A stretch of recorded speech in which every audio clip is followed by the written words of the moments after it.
Hello guys, welcome to our channel. తాజాగా విజయ్ దేవరకొండ మీద కొన్ని విమర్శలు వస్తున్నాయి. అయితే ఈ విమర్శలు కల్కి సినిమాలో ఒక పాత్ర చేసినందుకు. ఆయన కల్కి సినిమాలో అర్జునుడి పాత్ర చేశారని అందరికీ తెలిసిందే. అయితే సోషల్ మీడియాలో దీని మీద బాగానే ట్రోలింగ్ జరిగింది. విజయ్ అనగానే ఎప్పుడూ ఏదో ఒక ట్రోలింగ్ జరుగుతూనే ఉంటుంది. అయితే ఆయన సోషల్ మీడియాలో ఆయన్ని ఈ పాత్రకి సూట్ కాలేదని, ఏమాత్రం ఆ పాత్రకు తగ్గట్టుగా లేడు అంటూ ట్రోలింగ్ జరిగింది. అయితే ఇది కాదు పట్టించుకోవాల్సింది. కొత్తగా ఆయన మీద ట్రోలింగ్ చేస్తున్న విషయం మాత్రం కాస్త ఇబ్బందికరంగానే ఉంటుంది. ఎందుకంటే విజయ్ దేవరకొండ ఆ అర్జునుడి పాత్రలో మాట్లాడిన భాష మాత్రం సరిగ్గా లేదు అంటూ కొంతమంది ట్రోలర్స్ అంటున్నారు. ట్రోలర్సే కాదు, ఇన్సైడ్ ఇండస్ట్రీ వర్గాల్లో కూడా ఇలాంటి మాటే ఉన్నట్టుగా తెలుస్తుంది. ఏంటి విజయ్ దేవరకొండ మాట్లాడిన భాషలో ఉన్న తప్పేంటి? ఆ భాషలో మాట్లాడకూడదా? అతను తన యాసని భాషని మార్చుకోవాలంటూ సోషల్ మీడియాలో ఈ ఫేస్బుక్లో కావచ్చు, ఇన్స్టాగ్రామ్లో కావచ్చు అనేక మంది పోస్టులు పెడుతున్నారు.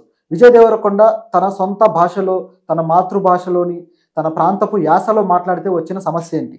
ఏ ప్రాంతానికైనా ఒక భాష, ఒక యాస ఉంటుందని అందరికీ తెలిసిందే. ముఖ్యంగా మన ఆంధ్రప్రదేశ్లో, అలాగే ఈ తెలంగాణలో రకరకాల ఒక్కో ప్రాంతంలో ఒక్కొక్క యాస, భాష ఉన్నాయి. ఈ యాసలు, భాషలు ప్రతి ప్రాంతానికి మారుతూనే ఉంటాయి. ఉదాహరణకి గోదావరి జిల్లాలో ఒక యాస ఉంటే శ్రీకాకుళంలో మరొక యాస ఉంటుంది.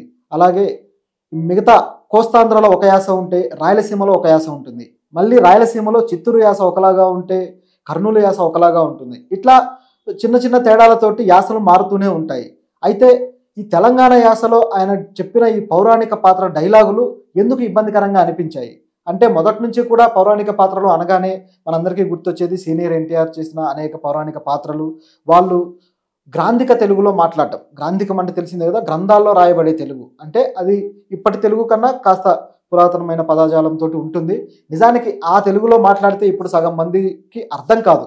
మామూలు తెలుగే అర్థం కావడం లేదు ఈ కాన్వెంట్ చదువుల పిల్లలకి. ఇక ఈ గ్రాంధిక తెలుగులో మాట్లాడితే ఎంత అర్థం చేసుకోగలరు? సో ఈ సినిమా రచయితలు కూడా ఈ గ్రాంధిక తెలుగును ఈ పౌరాణిక పాత్రలకు కావచ్చు, లేదా ఈ ఈ కాస్ట్యూమ్ పాత్రలకు కావచ్చు, చారిత్రక పాత్రలకు కావచ్చు మార్చుకుంటూ వస్తున్నారు. అలా మార్చడం వల్ల కొద్దో గొప్ప అర్థమవుతుంది అనే కోణంలో కాస్త వ్యవహారిక భాషను జోడిస్తూ ఈ గ్రాంధికాన్ని తగ్గిస్తూ వస్తున్నారు. అయితే ఇది చాలా వరకు మంచిదే. కానీ ఇందులో కూడా ఒక ప్రాంతపు యాసనే వాడుతూ రావడం జరిగింది.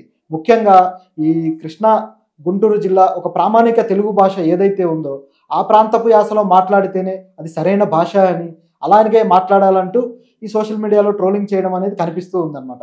ఇది సరైనది కాదు. ఎందుకంటే ప్రతి యాస ఆ ప్రాంతపు యొక్క ఊపిరి, ఆ ప్రాంతపు యొక్క అస్తిత్వం. దాన్ని క్వశ్చన్ చేయడం అంటే కించపరచడం లాంటిది. ఇది సరైనది కాదు. నిజాలు మాట్లాడుకుందాం. నిజానికి అర్జునుడు ఏమీ తెలుగులో మాట్లాడలేదు. అర్జునుడు పౌరాణిక పాత్రలో, అంటే ఆయన ఉన్న కాలంలో మాట్లాడిన భాష, వ్యవహారిక లాంగ్వేజ్ అదంతా వేరు. కానీ మనం సినిమాల కోసం మనకు నచ్చిన భాషలో, ప్రతి భాషలో, ఇప్పుడు బెంగాలీలో తీస్తే ఆ భాష వాడాల్సిందే, ఏ భాషలో ఏ యాస ఉంటే ఆ యాసను వాడి సినిమాలు తీయాల్సిందే. కానీ ఒక భాష అలవాటైన తరువాత ఇక అదే ప్రామాణికమైంది అని రుద్దడం అనేది సరైంది కాదు. సో కొన్ని ప్రాంతీయ కళలు చూసుకుంటే ఈ ఒగ్గు కథలు కావచ్చు, అలాగే బుర్ర కథలు కావచ్చు, ఇలాంటి ప్రాంతీయ కళల్లో కూడా ఈ కళాకారులు చెప్పేదంతా కూడా వాళ్ళ యాసలో, వాళ్ళ ప్రాంతీయ యాస ఏదైతే ఉంటుందో ఆ యాసలో ఆ భాషను పలుకుతూ ఈ పురాణాలని, రామాయణ మహాభారతాలని వల్లవేస్తారు. మీరు ఎంతోమంది చూసే ఉంటారు. ఈ ఒగ్గు కథలోను, బుర్ర కథలోను, అలాగే ఈ హరికథలోను వాళ్ళు చెప్పే భాష ఏమి ప్రామాణిక భాష కాదు. ఏ ప్రాంతంలో కళాకారులు ఉంటే ఆ ప్రాంతపు భాషను మాత్రమే ఉపయోగించి చెబుతూ ఉంటారు. అప్పుడు ఆ ప్రేక్షకులకి, ఆ ఒగ్గు కథ ప్రేక్షకులకి లేదా హరికథ ప్రేక్షకులకు లేని సమస్య ఇప్పుడు ఈ సినిమా ప్రేక్షకులకు ఎందుకు వస్తుంది? అది కేవలం ఒక అలవాటు వల్ల, లేదంటే ఆ నటుడి మీద ఉన్న ఒక నెగిటివిటీ వల్ల దీన్ని తీసుకొని వస్తున్నారని చెప్పి అనిపిస్తుంది. ఆ నటుడి మీద నెగిటివిటీయే ఇలా ఆయన ఏది చేసినా, నటించినా, లేకపోతే డైలాగులు చెప్పినా, లేకపోతే బయట సోషల్ మీడియాలో ఏదన్నా మాట్లాడినా దాన్ని పట్టుకొని మరీ లాగుతున్నారేమో అనిపిస్తుంది. భవిష్యత్తులో కూడా విజయ్ దేవరకొండకి మరో పౌరాణిక పాత్ర వస్తే అతను ఇదే పద్ధతిలో ఆయన డైలాగులు కానీ చెబితే హర్షించే అవకాశం లేదా? ఖచ్చితంగా ఉండొచ్చు. ఎందుకంటే మార్పు అనేది సహజం, మారుతూ వస్తున్నారు.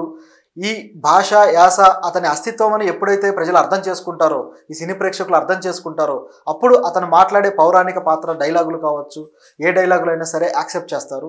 చూద్దాం. విజయ్ దేవరకొండ డైలాగులు ఈ పాత్రకు సూట్ కావు అని దర్శకుడు ఎందుకు అనుకోలేదు? అతనికి సూట్ కావు అని తెలిసిన దర్శకుడు ఎందుకు అతన్ని అర్జునుడి పాత్రకి సెలెక్ట్ చేశాడు? ఎందుకంటే నాగశ్విన్ కూడా తెలంగాణ వాడే. సో ఆయనకి ఆ యాసతోటి ఏ ప్రాబ్లం లేదు. ఆ యాస ఆయనకి సరిగ్గానే అనిపిస్తుంది కాబట్టి.